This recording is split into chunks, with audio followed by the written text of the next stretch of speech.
welcome to the feast. And again, we want to welcome those who are here for the first time. Pwede ba natin sila palakpakan wherever they may be? Maraming salamat po.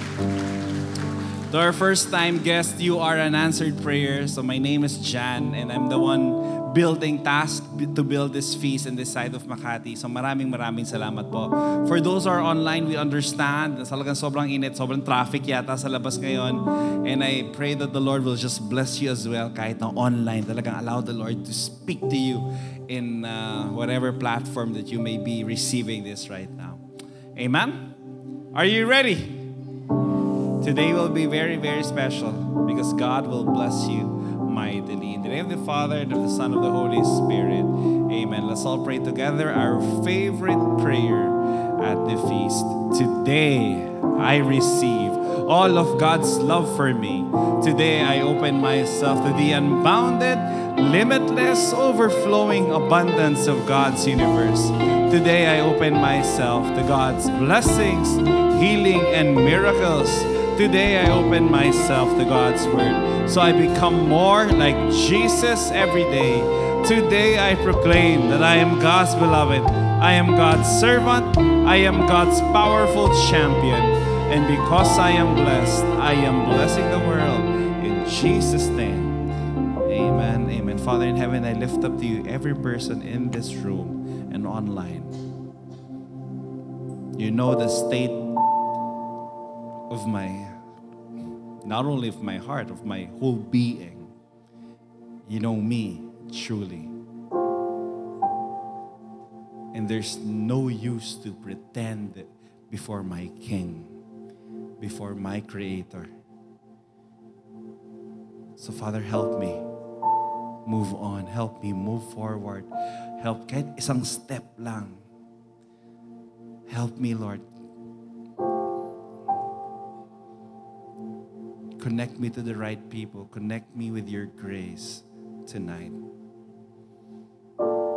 Because tonight is our day. Tayong dalawa muna, Panginoon. Magtutuos muna tayo. Mag-uusap tayo. Pakibuksan naman po ang aking puso at isip sa salita ninyo sa gabing ito. Thank you, Lord. All of this we pray. In Jesus' name. Amen. Amen. Let's give the Lord a big hand, everybody. Thank you. All right. Please be seated. Pakisabi sa mga katabi, pakihampas na malakas, pakisabi, let go. Yan, let go. Ayan. Sige. Gerald, bigyan mo ng magandang wrestling mania entrance. Bahala na kayo. Si Ren, oy Jolo, huwag ka muna bumaba. Bigyan niyo magandang walk-in tong kung sino mang papasok ngayon. Kasi yung papasok na guest speaker natin magagaling sa taas. Yung fog machine, okay na ba? Yung Okay! But before we go to our main speaker for tonight, I want to thank you again for being here. For those who are here for the first time, welcome to the feast. And for those who are online, I pray that you give online as well. So maraming salamat po. Here are the many ways that you can share your blessings here at the feast as well. So maraming salamat po. And of course, after feast is available. Pagkatapos po ng feast na ito, may after feast. So join the after feast as well. We are excited to be with you as well. Okay?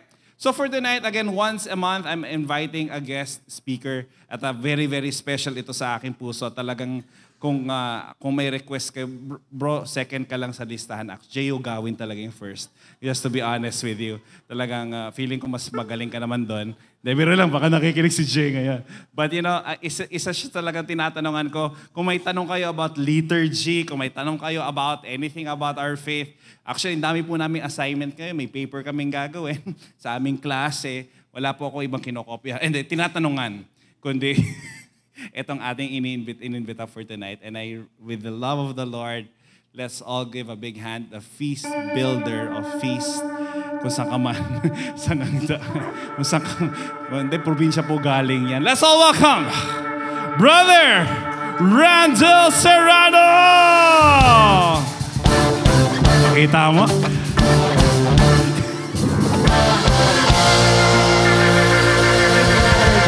Ano?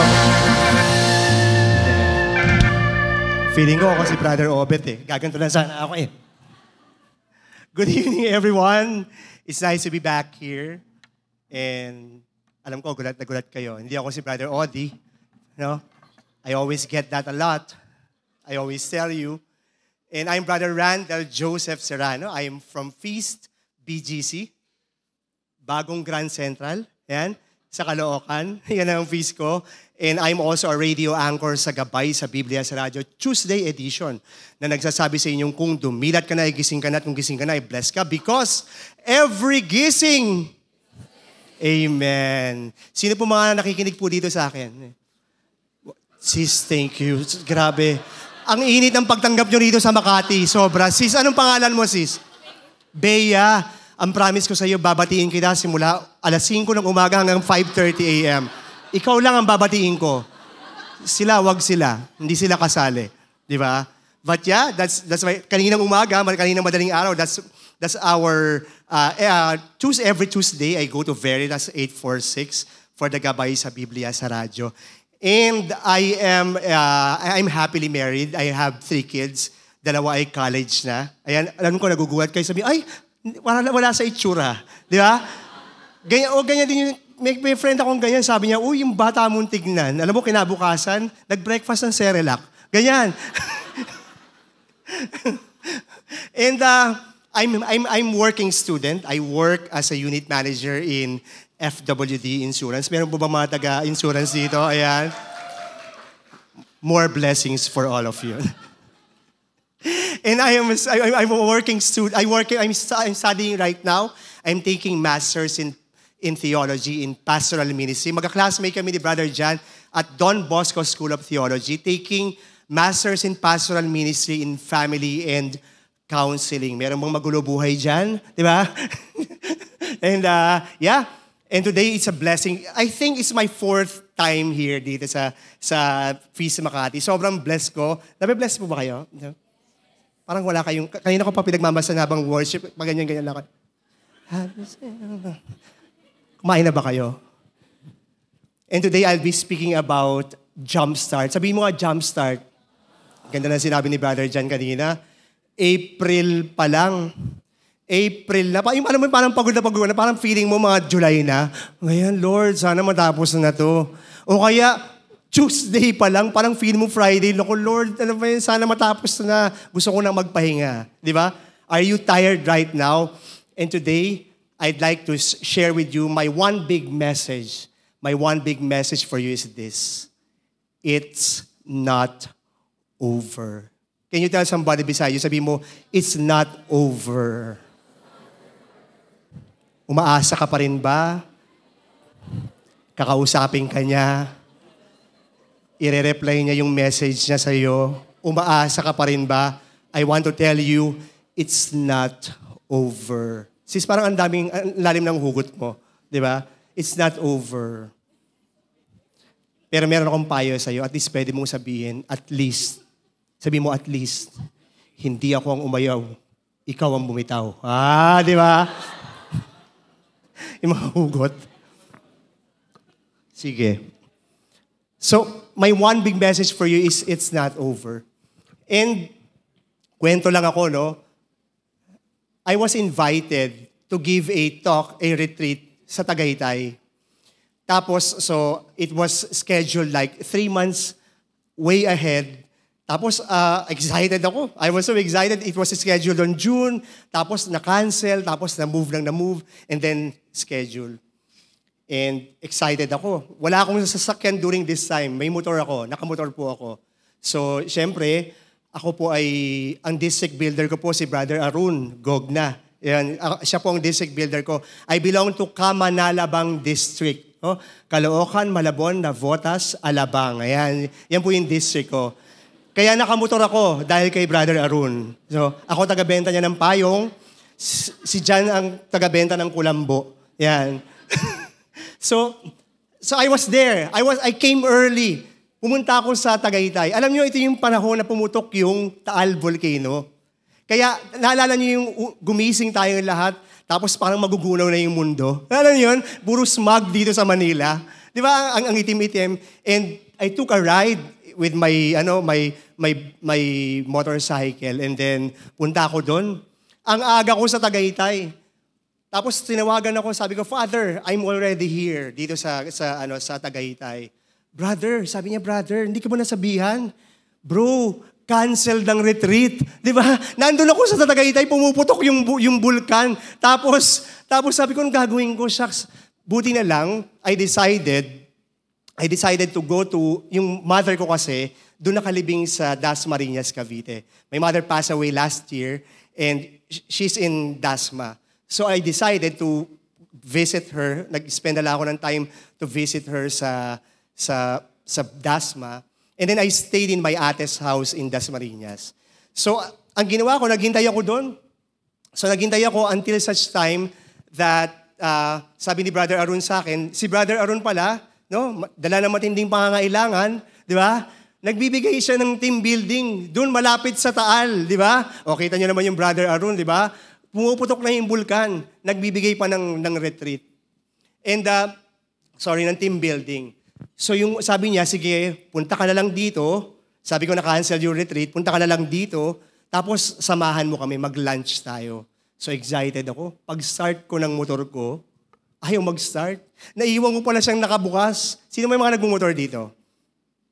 Ang yayaman nyo, di ba? Ano mga naka-Mercedes-Benz kayo dito? Di ba? Di ba?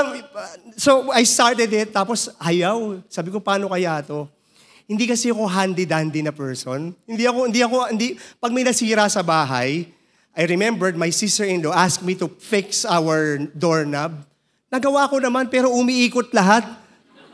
Tapos hindi bumubukas. Tapos alam nyo, laking seminaryo kasi ako. So I'm an ex-seminarian.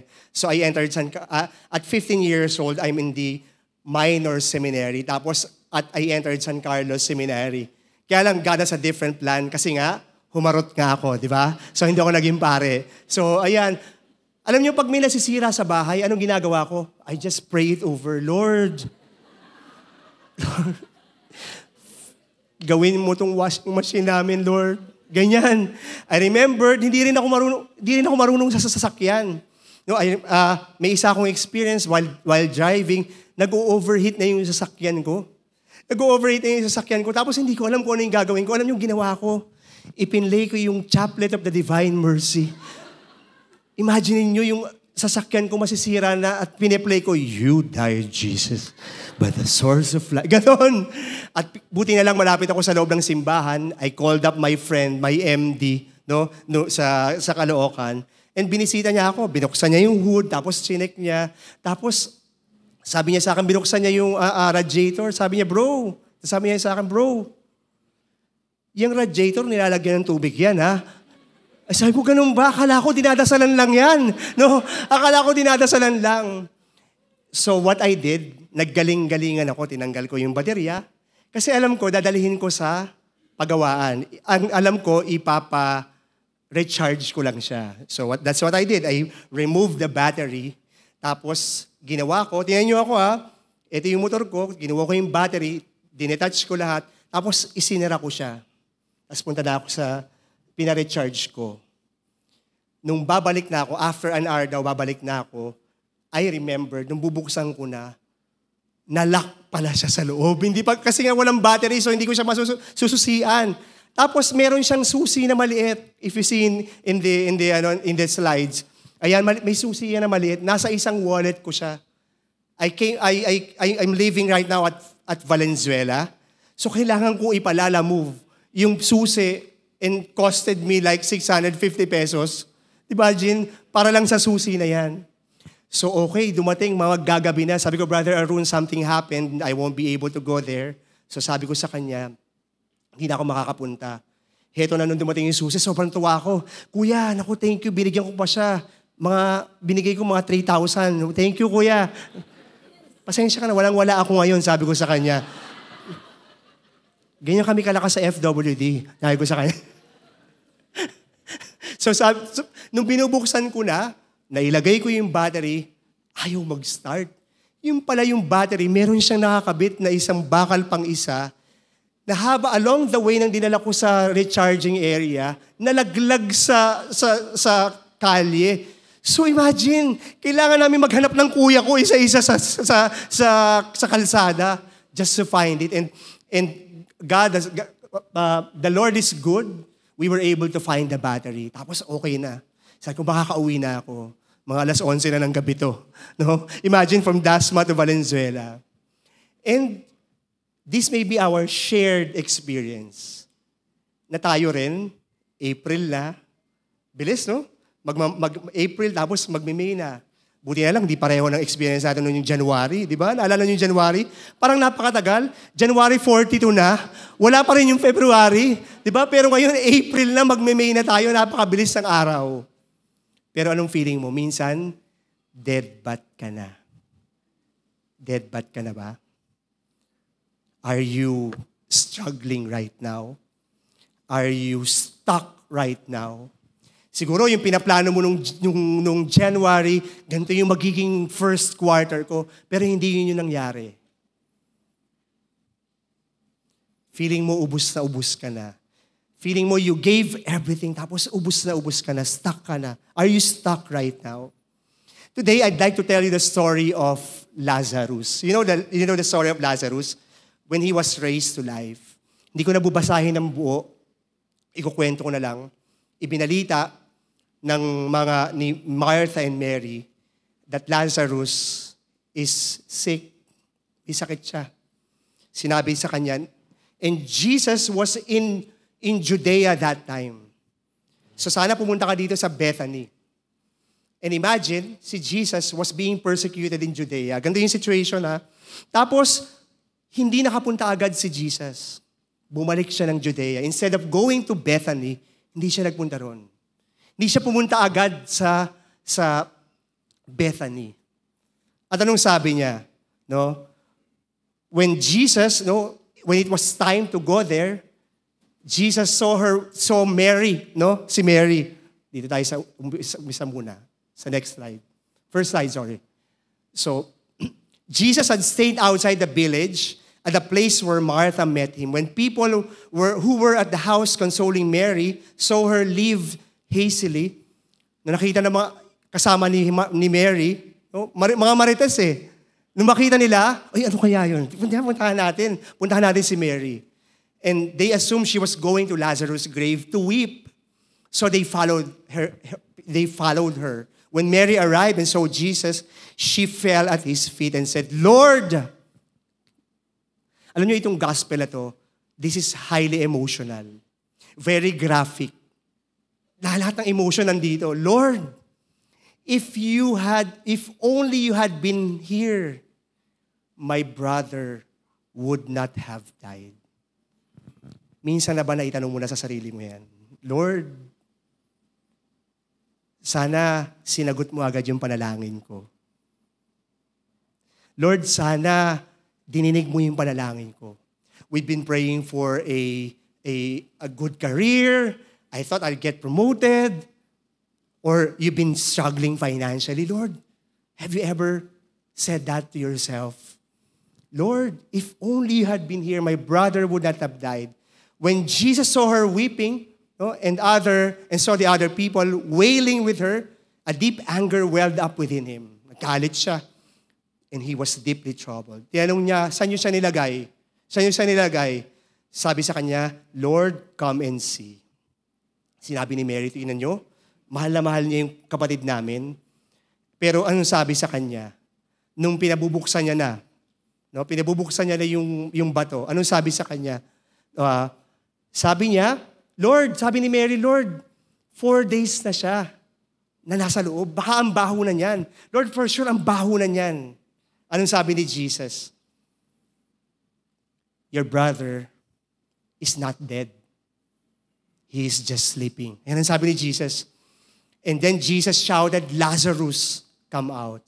And the dead man came out. His hands and feet bound in grave clothes, and his face wrapped in a headcloth. And Jesus told them, unwrap him and let him go. Kapag nade-deadbat ka na, you need to connect yourself to the greater power. Kailangan sa mas malakas, hindi ka pwedeng mag-charge na mahina pa sa battery mo. Alam natin lahat yan. You need to connect to the greatest power. So, anong gagawin natin kapag nade-deadbat tayo? Number 1 is this. You need to park. Sabi mo nga, park. Sometimes, you need to acknowledge that your battery is empty. Kaso hindi tayo ganyan eh. Minsan, ano tayo, di ba? Hindi. Malungkot ka ba? Hindi. Hindi mo malungkot eh. We cannot accept to ourselves na mahina tayo. Alam nyo, parang like some months ago, I was feeling so down and out. And I tried to consult my friend who is a psychologist. Sabi ko, I'm feeling a sadness that I cannot explain. Sabi ko sa kanya. So sabi niya, saan mo na-root out yan? Baka kulang ka sa pahinga. Alam niyo, natutulog ako. Baka ganito rin yung pakiramdam mo. Natutulog ako. Ang haba ako matulog. Pero paggising ko, pagod na pagod pa rin ako. So I tried to research. No? Sabi ko, baka burnout ako. Burnout kami we've been studying, having classes at Tuesday and Thursdays. Tapos may Veritas pa ako. I leave at 4 a.m. going to Veritas studio. Nakakapagod. Nakakapagod din minsan mag-serve. Nakakapagod din minsan yung to struggle and you spend time for your family, work for your family. Minsan nakakapagod din. Nakakapagod din to serve others. Nakaka-drain din minsan listening to counseling. And these are the times na nararamdaman ko, no? I'm counseling people who are experiencing difficulties and depression. Acknowledge that your battery is empty. And you need to understand also, huwag mo i-overwork yung battery mo. Huwag mo i-overwork yung sarili mo. Hindi, kaya ko to. Hindi, kaya ko to. Pinipilit natin. Tapos kapag hindi umayon yung sitwasyon sa atin, we get stressed. Nai-stress tayo when we want to be in control. Yes? Because we want to be in control. We want things to happen according to our own timeline. Lord, kailangan sagutin mo ngayon na. Ang problema ngayon, masyado na tayong disturbed. Yes? Masyado nang iba yung focus natin. Totoo yan. Pagising mo sa umaga, ano una mong binubuksan? Mata. Siyempre, alam naman ako. Cellphone, nakapikit ka pa. Diba?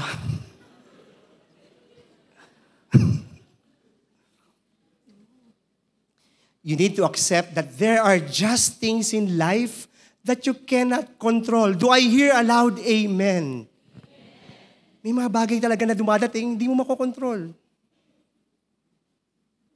Isang araw, may magkumare, tumawag. Sabi niya, Mare, patay na yung asawa ko. Ay, Mars, sabi niya, confidence ha? Pupunta na lang kami sa burol, sabi niya. Ay, sabi niya, naku, hindi ibuburol eh. Sabi ng binan ko, imamarinate na lang daw. Ganun ba? Ganun ba? Ay, okay yan. At least imamarinate. At least may stock mo sa bahay si pare. Di ba? There are just things in life that we cannot control. At kapag ka-deadbat ka na, you need to look for the higher source, the greater source. Anong gagawin mo? You need to prepare yourself and call out for help. Minsan, ang yabang natin, di ba? Hindi, kaya ko to. Hindi, kaya ko to. Pagdaanan ko na yan. Alam ko yan. Call out for help.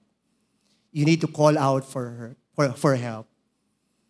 And when you call out for help, alam mo, ganda kanina ng sinabi ng worship leader natin kanina, that the ultimate expression of God's love is the man who is on the cross.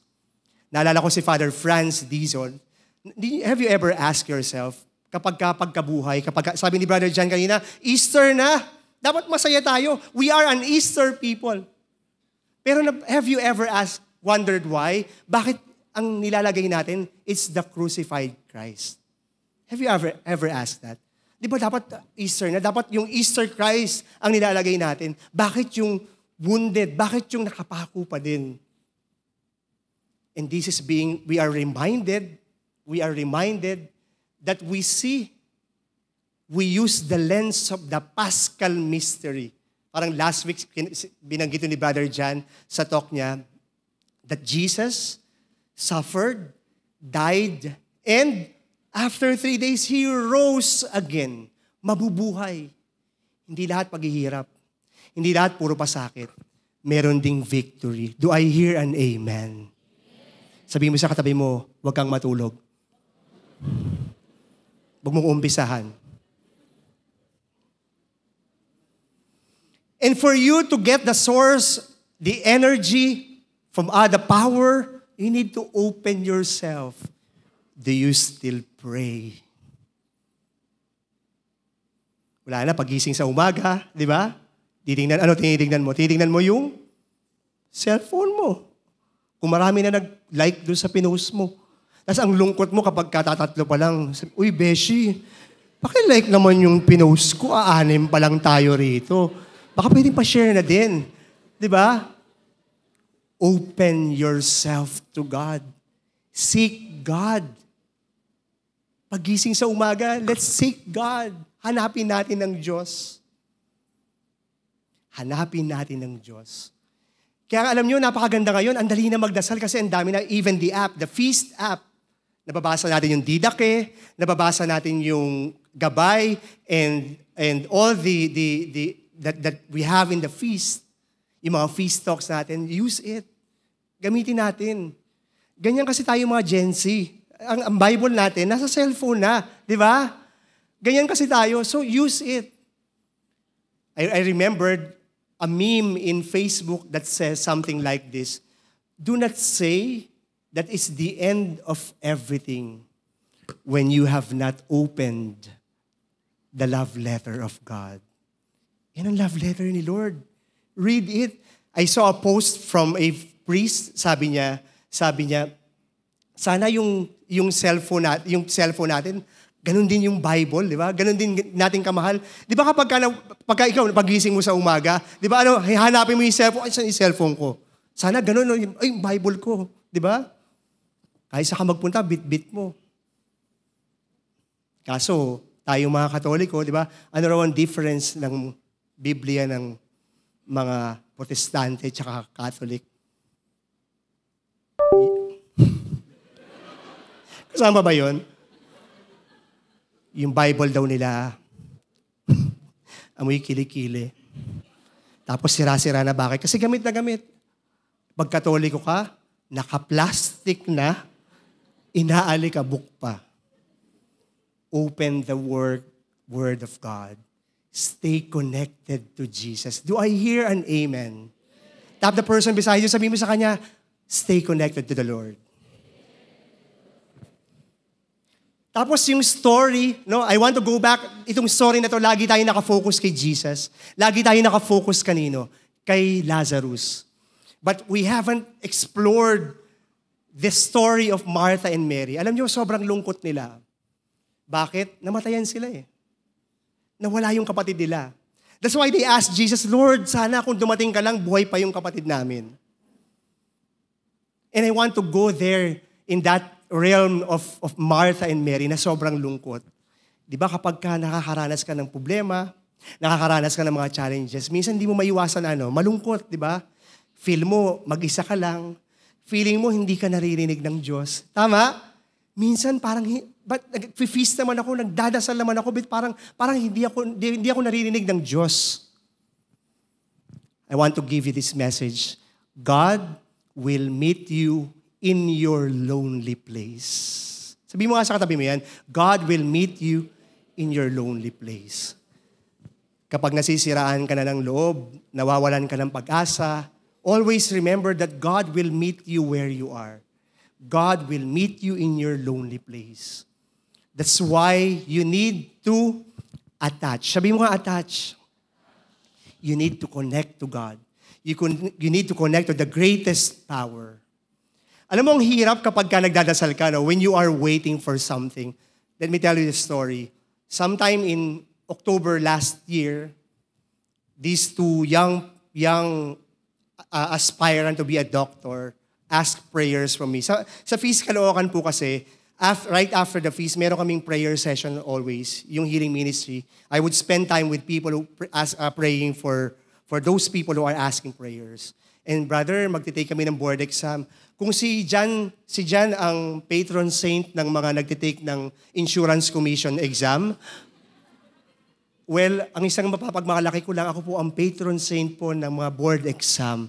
Ayan, yabang, di ba? So, we would pray, and we would pray together. Tapos, that was in September or July, we were praying together. Tapos, alam niyo, pagdating ng October, they came, dalawa sila. Iyak lang sila ng iyak. Bagsak sila. Bumagsak sila. Parang ayaw niya na magpa-pray over sa akin. Sabi niya, huwag tayo magpa-pray over. Bumagsak. Tapos, sabi ko, sige, exam tayo ulit. Sige, feel mo lang yan. Iiyak mo lang yan. Feel that failure that you had in your life. Sige, feel mo lang yan. Tapos exam tayo ulit. Nagpa-pray over sila sa akin sometime in March. Tapos we prayed together again. April 18, lumabas ang result ng board exam. And now, they are finally doctors. Amen. Sige, lakasan yung balakpak natin. Parang di kayo kumakain dito sa Feast Makati. Remember that in your season, listen to this. Remember that in your season of waiting, God will show up.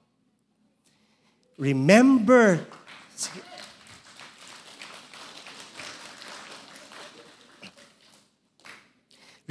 that in your season of waiting, God will show up. Naghihintay ka ba? Are you waiting for an answered prayer? Are you waiting for this answer for your prayer? Ang tagal-tagal na. But parang hindi ako dinidinig ng Diyos. I've been praying for promotion. I've been praying for this visa and all. Kailan? But remember, in your season of waiting, God will show up. And remember that Jesus weeps over your suffering. Kapag nalulungkot ka, ramdam ka ng Diyos. Alam ng Diyos. Alam niyo, kapag may mga pinagdadasal ako na ganyan, I would tell people, sige, iyak mo lang. Damihin mo lang. If you feel like telling God, galit ka sa Kanya, nagtatambo ka sa Kanya, say it to the Lord. Remember that God is bigger than anything that you feel. Mas malaki ang Diyos dyan. Mas malaki ang Diyos sa tampo mo. Mas malaki ang Diyos sa kinagagalit mo. Because God will show up. In the middle of your pains, in the middle of your hopelessness, God will show up. And what do we do after attaching to God? It's time to start. Start mo na. Then go. Alam niyo, nung time na when Mary and Martha was waiting for Jesus, they were expecting for healing nung unang binalita sa kanila. Pero hindi agad dumating si Jesus. Anong ginawa ni Jesus? Nagpunta siya sa Judea. Bumalik siya sa Judea. And they waited. And remember that this story of Lazarus is not about darkness and death, but on life and light. Remember that this story is not just about the resurrection of Lazarus, but it is about the glory of God to happen in your life. Alam mo, minsan, whether we like it or not, may mga bagay tayong hindi maintindihan sa buhay natin. Tama? You know, when my mother died, di ko maintindihan. I'm in the middle of telling myself, ganun talaga yung buhay, maiksi ang buhay. But in the middle of that, I also feel na, Lord, nagsiserve naman ako Lord, nagdadasal naman ako. I've been faithful to you, Lord. I've been praying to the Lord, Lord, sana mabuhay pa yung nanay ko. Tapos dumating ako sa point of surrender. Sushipe. Surrender. Sabi ko, Lord, sinusurrender ko na yung nanay ko, ikaw na bahala. But at the same time, anak ako eh. My mother died just last year, July. Magte-10 months pa lang. And it was, ang hirap. Alam mo kami mga faith builders, lagi kami tumatayo dito sa inyo to encourage you, to give you motivation and all. Tapos kapag mayroong namatayan, pupunta kami sa wake. Anong sinasabi? We were there. Ang dali pa lang sabihin dati na, oh, kaya mo yan. At least may angel ka na. At least wala na, no more pains, no more sorrows and all. Ang dali lang pala. Pero nung ako na yung nakaranas ng grief, ang hirap. Ang hirap pala. Kaya ngayon kapag mayroong mga taong nawawala ng mahal sa buhay, wala na, no more words to say. Just your mere presence to be there. Dito ako, I'm just praying for you. Ngayon, ang sinasabi ko na lang, kahit hugs and prayers. There's no amount of words that can satisfy a person who lost a loved one. Ang hirap. Hanggang ngayon, there are a lot of times that I still cry myself to sleep. Alam niyo, maganda lang sa yung mga anak ko, yung wife ko, they understand me. Kapag umiiyak ako, they just allow me to cry. They just allow me to be myself, to miss my nanay. Ang hirap. Napakahirap. Gusto ko yung sinabi ni Father Joel Haso, yung teacher namin sa moral theology. Sabi niya, sometimes others need to see your wounds that they might be strengthened. Sometimes, they need to touch your wounds for theirs to be healed. Minsan, kailangan mo ipakita, ako din sugatan. Kaya alam niyo, ang ganda ng kanta natin na kinakanta sa misa eh. O Jesus, hilumin mo aking sugatang puso ng aking mahango, kapwa kong kasing bigo. Na ikaw, sugatan ka rin, that you can be a source of strength to other people. Na ako, namimiss ko yung nanay ko lagi. There are a lot of people who come to me, bro, namatay si tatay, namatay si lola, ganyan, si kuya and all. But you can still give strength to other people who are suffering, those who are hurt, those who are pained.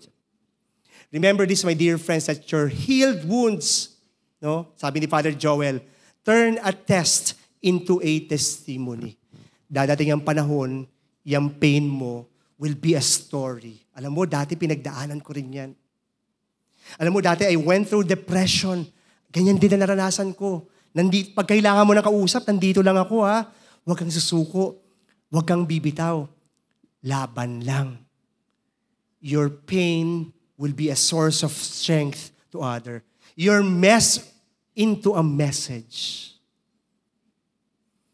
And a tribulation into triumph. Hindi natatapos lahat sa sakit. Hindi na lahat natatapos sa problema. Makakaahon din tayo. That's why we use the lens of the Paschal mystery that Jesus suffered, died, but rose again. We are a resurrected people. We are an Easter people. And hallelujah is our song. Yan ang sabi ni Saint Augustine. And hallelujah is our song. At kapag ka okay ka na, kapag ka na-recharge ka na, di ba? Anong gagawin mo? You need to remove the line, remove the cable, and run. So what happens? Hindi gumagana yung timer, no? Okay lang ba kayo mga 11:30?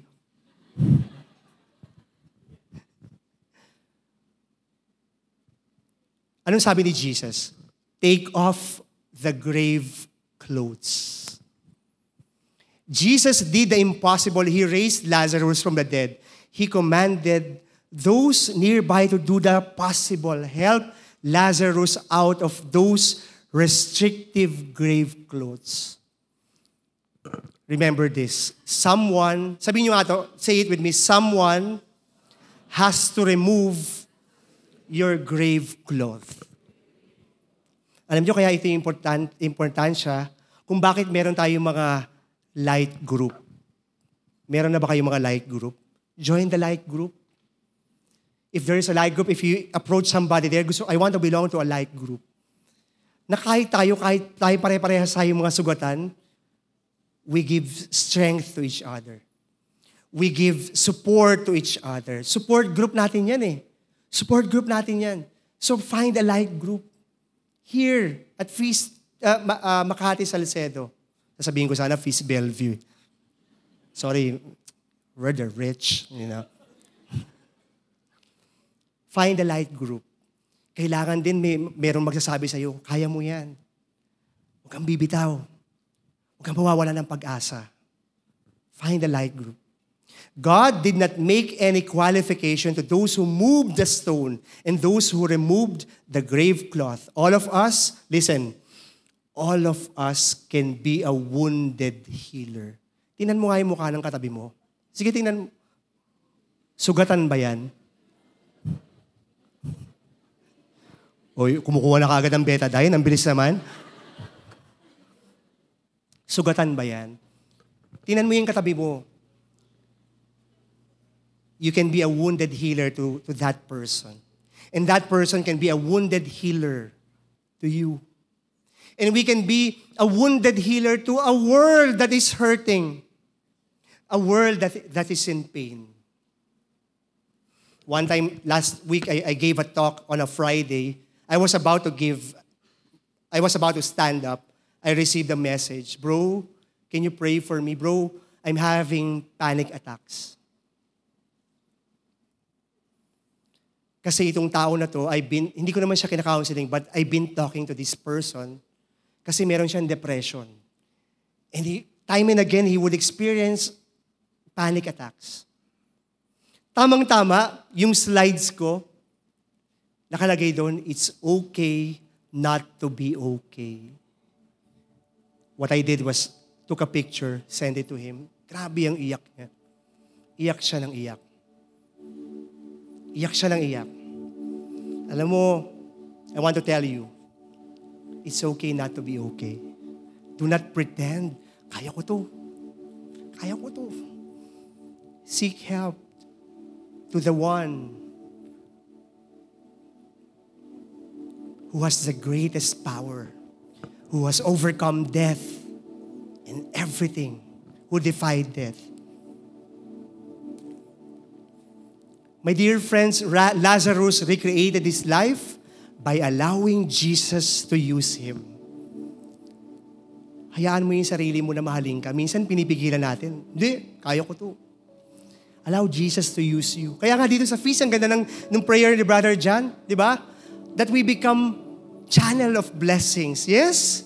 To become conduits of graces. To become conduits of mercy of God. Na kapag nakikita nila si Jesus. Alam mo, habang kausap kita, nararamdaman ko yung pagmamahal ng Diyos. His life restarted at the tomb. And I've been saying about the Mass.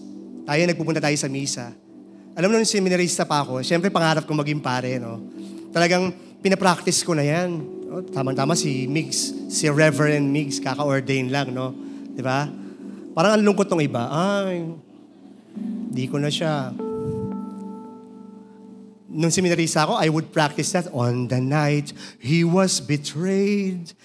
Sabi ko, pagka naging pare ako, ganito yung gusto ko, ganito yung consecration ko. He took bread and gave you thanks and praise. He broke the bread, gave to his disciples and said, diba during the consecration, what does the priest do?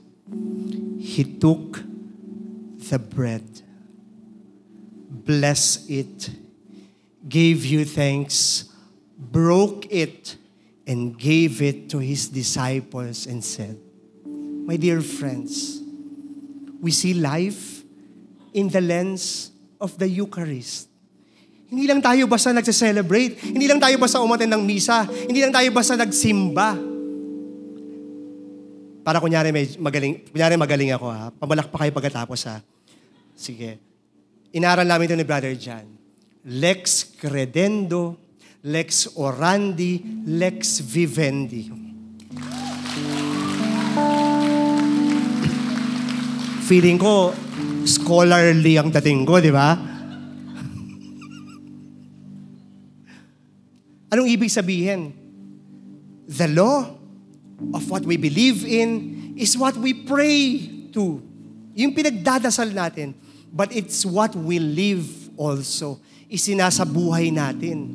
Kaya nga dati, alam nyo, yung pagka sa misa, anong sinasabi sa atin pagkatapos ng misa nung araw?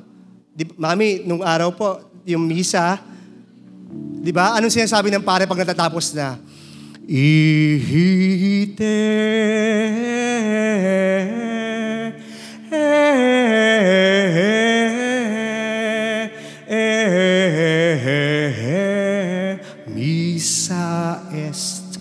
Misa est. Mittere. You are being sent. Huwag na kayong tumayo. We are being sent. It's not the seating capacity, but it's the sending capacity. Sabi ni Pope Francis, we need to go out to become Jesus to others. To become a bread broken. We were taken by the Lord from our pains and our sorrows. We were blessed. And thank the Lord. And we are being shared. That's our life. Our life is like a Eucharist. Yung sineselebrate natin ay yung sinasabuhay natin. That we go out to be shared for others. Bine-bless. Nandito tayo sa Makati. Di ba? Minsan nga yung mga naka-quote dito, pasyal naman kayo sa Feast Caloocan. Okay lang ba? Yung mga naka-quote kayo para, social mga ganon. Mga ganon datingan. Remember this, that the Lord is blessing your life, hindi lang para sa'yo. Hindi lang din para sa pamilya mo. God bless your life so that you can be a channel of blessing for other people. Do I hear a loud amen? Bine-bless ka ng Diyos hindi para sa iba, para sa sarili mo lang, but to become a blessing for other people. And tonight, I'd like to share to you this song written by Father Arnold Zamora. Di ba minsan kapag kami pinagdadaanan ka, pagod ka na, feeling mo that God is so lost and out. Parang, Lord, nasan ka? But remember that God see you through and through.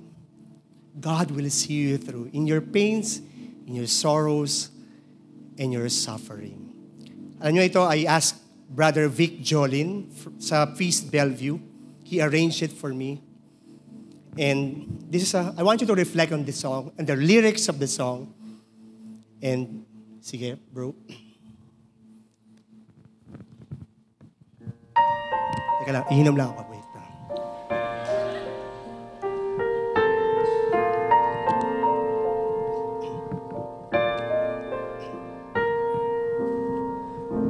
Where can I run and hide from you? Or could I ever do when everywhere I know you're there? Anywhere you'll find me. Where can I go to flee from you? Or could I ever do when your hands keep holding me, guiding me around me? God, I know that you are there. You know who I am and all I do. See me through.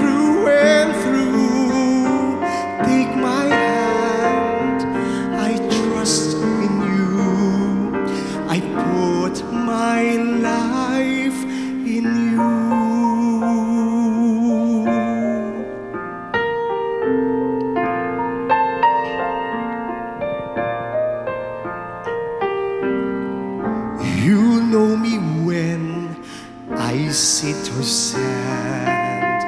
My life is in your hand. You read my thoughts from far away. In everything you know me. You know me in my darkest hour. You give me strength and power.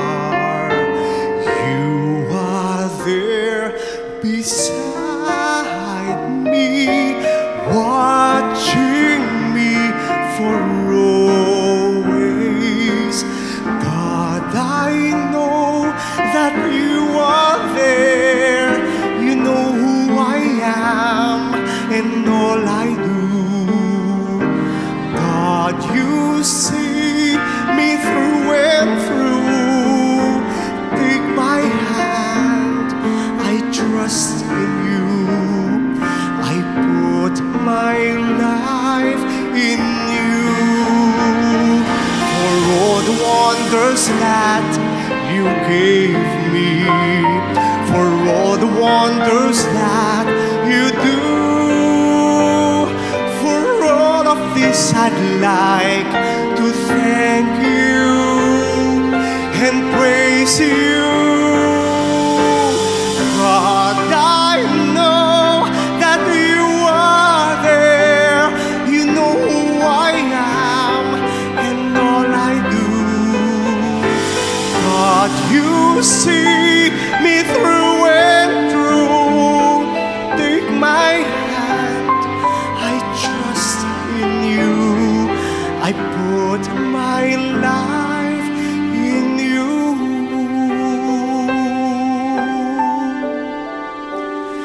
I put my life in you.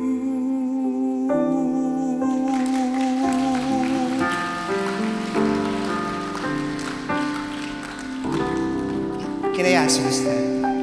Let's all stand. My dear friends, remember this. Just like the song, if you are looking for the Lord, hindi si Lord yung nawawala. Habang hinahanap mo siya, natagpuan ka niya. Do I hear aloud, amen? It's not you who is looking for God. God is looking for you. God can use, remember, God can use your dead situation to give life to those whose hope is dead. I want you to think about one person or maybe two persons na alam mo, nag-struggle right now. I want you to think of this person. And I want you to lift up this person to the Lord.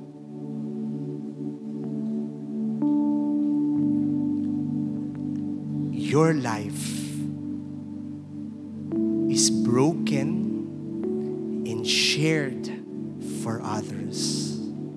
My dear friends, we are all Lazarus, dead to God and bound by sin. Pero yayakapin ka pa rin niya.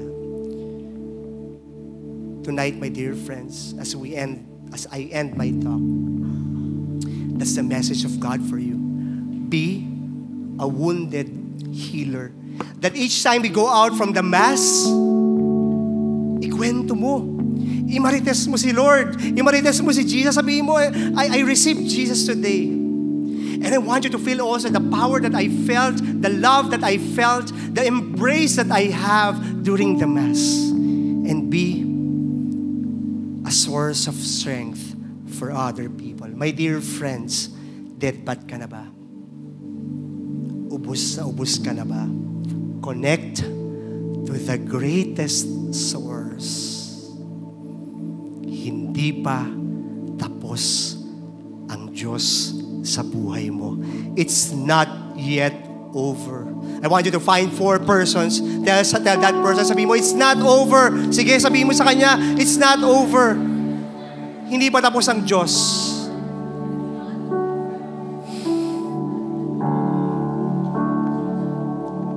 Tatapusin ko na kasi naiiyak na ako. I want you to put your hands in your heart and let's all pray. Lord, I come before you. Ubus na ubus ako, Lord. I come before you. Fill me up, Lord. Recharge my heart. Renew in me a heart that sees to be taken, blessed, broken, and shared for others. Live in me, live in my life, so that I can be a life to others who are wounded and losing hope. In your mighty name, Jesus, I pray. Everybody say, Amen. Let's come and worship before our God.